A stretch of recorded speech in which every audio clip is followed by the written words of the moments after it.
Welcome to Personal Finance Deep Dives, where we help you make your money work for you.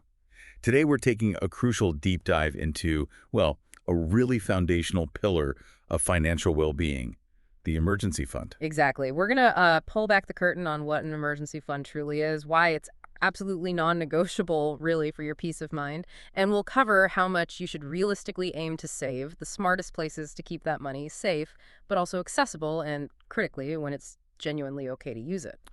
Okay, so let's start right at the beginning then.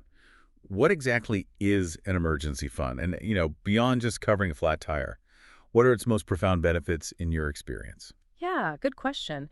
Think of an emergency fund as like your financial fortress. It's a specific pot of money you set aside just for those large unexpected costs that life, well, inevitably throws our way. Things like urgent car repairs, maybe unforeseen medical bills, or even, unfortunately, an unexpected job loss. It's basically your personal buffer against those A curveballs. buffer, okay. But what's truly fascinating, I think, is how it fundamentally shifts your financial mindset. It doesn't just provide peace of mind, though that's huge. It shields you from having to immediately reach for high-interest credit cards or take out loans when a crisis hits. Critically, it protects your hard-earned retirement savings from being raided early. Ah, that's a big one. Huh. Protecting the retirement funds. Absolutely. In essence, it gives you this immense power to cover surprises with cash.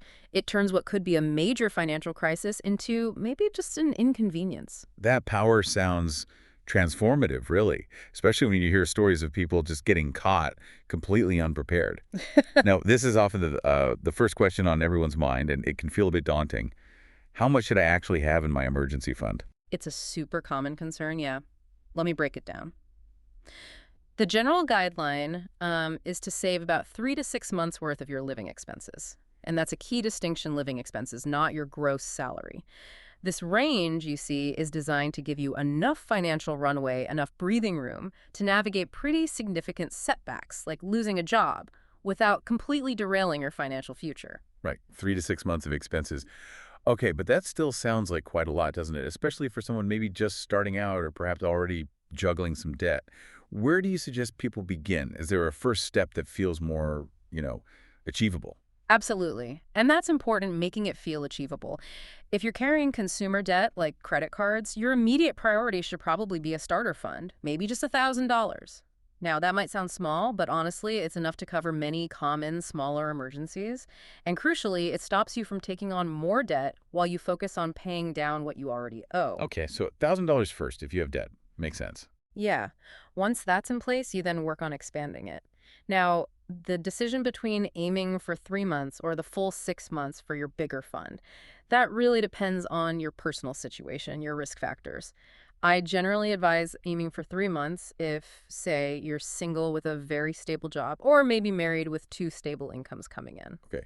Lower risk, smaller buffer needed, maybe. Kind of, yeah. You'll probably want to lean towards 6 months, though, if you're perhaps a single parent, married with only one income, maybe you have a seasonal job, or there's a chronically ill member in the household, or if you're self-employed with, an income that goes up and down. Basically, the more variables or potential instability in your life, the larger that buffer should ideally be. That makes sense.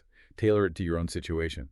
So once that goal is set and you've started building it, Mm. where's the best place to actually keep this money? Mhm. You want it secure, obviously, but also accessible pretty quickly in a real emergency, right? Mhm. Not locked away somewhere. Exactly. That balance is key. We strongly recommend keeping it liquid and easily accessible. High yield savings accounts or money market accounts are usually excellent choices. They often offer better interest rates than standard savings accounts, helping your money grow just a little bit without risking its actual value. And crucially, they should always be FDIC insured. FDIC insured, that's the government insurance, right? That's the one. Oh, yeah. Federal Deposit Insurance Corporation. It means your deposits are protected, typically up to $250,000 per depositor per bank, just in case the bank were to fail. Very important safety net. Definitely avoid keeping this emergency money in investment accounts, stocks, bonds, mutual funds, because those can lose value. Or in long-term accounts like certificates of deposit, CDs, which lock up your money, or retirement accounts like IRAs, which often have penalties if you pull money out early. Remember, this is your insurance policy. It's not an investment vehicle. Got it. Safe, accessible, FDIC insured. So you've done the hard work. You've diligently built your emergency fund.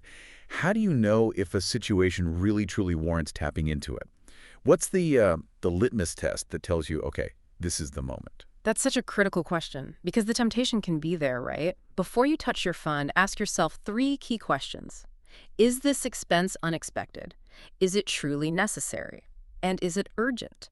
If the answer is a clear yes to all three, then yeah, it's almost certainly a true emergency. Unexpected, necessary, urgent. Okay. Exactly. And we always recommend that you budget separately for those foreseeable, though perhaps irregular expenses. Things like annual property taxes, or maybe routine home maintenance, or saving for holiday gifts. Those aren't emergencies. They should be planned for.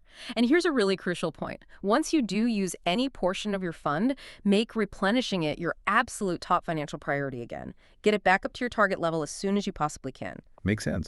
Treat it like refilling a safety net.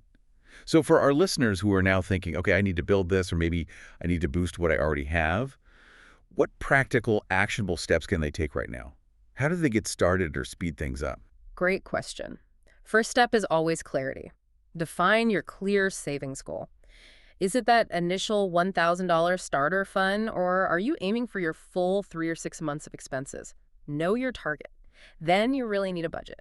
Create a detailed budget to understand precisely where every single dollar is going. You need that visibility. And where the money's flowing. Exactly.